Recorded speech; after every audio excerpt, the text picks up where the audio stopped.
a este su espacio educativo Docentrucos Reyes. Los saludo con nuestra palabra mágica desde casa, Ubuntu. Perdón que les envíe la clase hasta esta hora, pero estaba platicando con mi abuelita que vive en Estados Unidos. Muy seguramente ustedes tienen algún familiar que viva en algún otro país. Principalmente nuestros paisanos se van a Estados Unidos. A ver, levante la mano, ¿quién tiene algún primo, tío, abuelito, vecino, conocido que viva en Estados Unidos? ¡Ay, tantos! Son muchos. Efectivamente, el día de hoy vamos a hablar acerca de la migración. Y la migración, pues, es ese fenómeno que se realiza cuando las personas van de un lugar a otro. Cuando una persona sale de una localidad, se le llama emigrante, con la letra E, emigrante.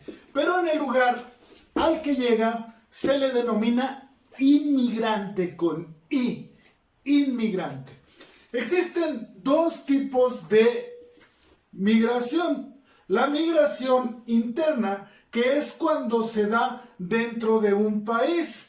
Por ejemplo, aquí en el Estado de México es muy común encontrar gente que viene de Tlaxcala, de Puebla, de Veracruz, de Michoacán, de Morelos y de muchos lugares aledaños. A eso se le llama migración interna. Pero cuando la migración se da hacia otro país, se le llama migración externa, tal como el caso de mi abuelita que ahorita les platicaba. Entonces, recuérdalo, cuando es dentro de el país se llama migración interna y cuando es hacia otro país se llama migración externa. Pero ¿por qué se irá la gente si México está bien bonito? Ah, bueno, pues es que existen diferentes factores por los cuales se dan los fenómenos migratorios. Los principales, bueno, pues son económicos. La gente generalmente se va a otros lugares en busca de mejores condiciones de vida.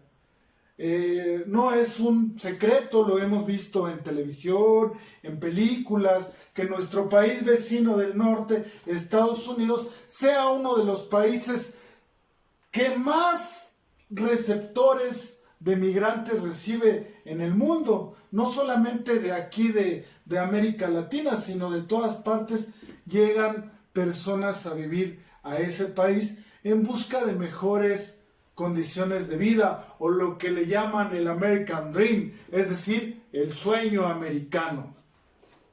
Aunque pues son muchos los riesgos a los que se enfrentan las personas cuando viajan, y más cuando lo hacen sin los documentos necesarios, arriesgan su vida, o cuando cruzan por el desierto, incluso toda esa travesía que hacen al atravesar México, pues es muy riesgoso. Muchas de las veces pues se exponen no solamente a la inseguridad, sino incluso a perder la vida misma. Pero también existen otras cuestiones por las cuales la gente decide dejar su lugar de origen. Pueden ser, por ejemplo, una situación política. Cuando un país se encuentra en conflicto, ya sea por una guerra o por problemas políticos internos, también muchos habitantes deciden abandonar su país. Existen otras razones como las culturales. Estas están padres, ¿no?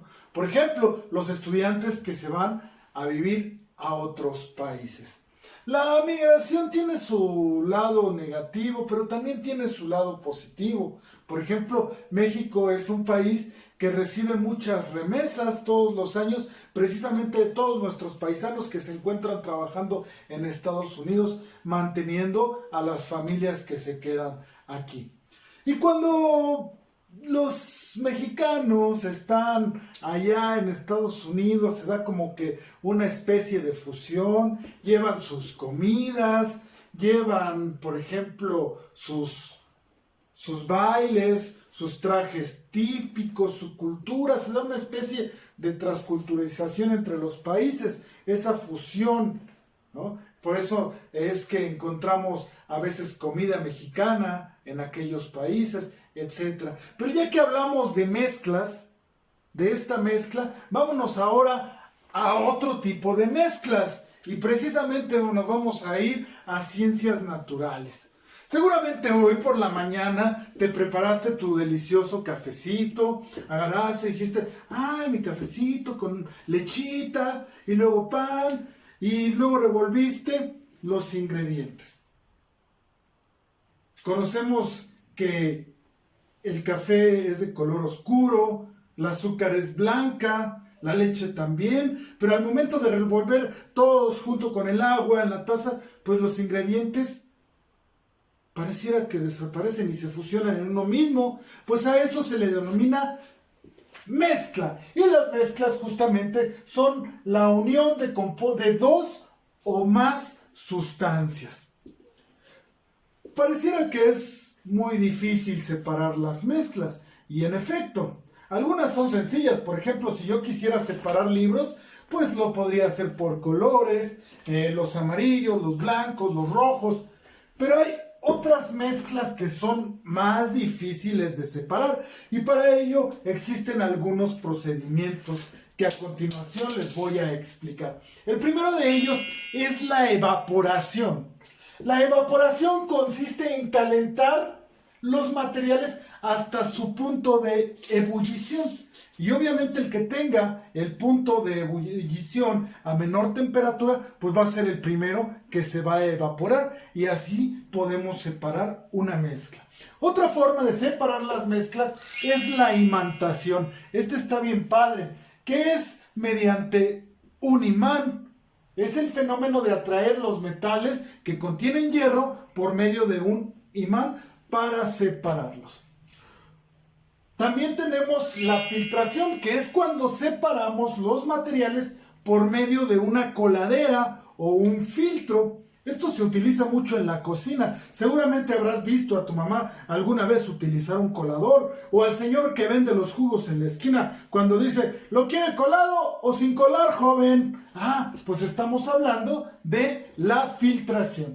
Y por último tenemos la decantación. La decantación es la separación de las partículas sólidas que no se disuelven en un líquido, o de dos líquidos que no se disuelven entre sí.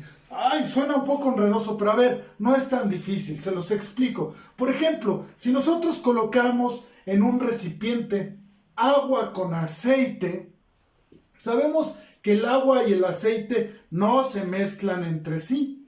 Entonces, si los dejáramos estáticos, quietos por un momento, podríamos ver la separación entre el aceite y el agua, y de esta manera, por medio de una válvula de alivio, una llave, podríamos dejar escapar el agua y nos quedaría únicamente el aceite. A ese se le denomina decantación. Pues bueno, esa ha sido la clase de hoy. Espero que te haya gustado. Recuerda comentar la clase de hoy con la palabra presente y tu nombre para que pases lista. No olvides enviarme tus trabajos. Recuerda que los recibo los viernes, todos los trabajos de la semana. Y también recordarte que ya estamos en septiembre, ya se siente el mes patrio, y ya saben que yo cuando prometo algo, lo cumplo. Ya les mandé por ahí el video de la entrega del libro que le hicimos a su compañero Pedro, y ahorita este mes está en juego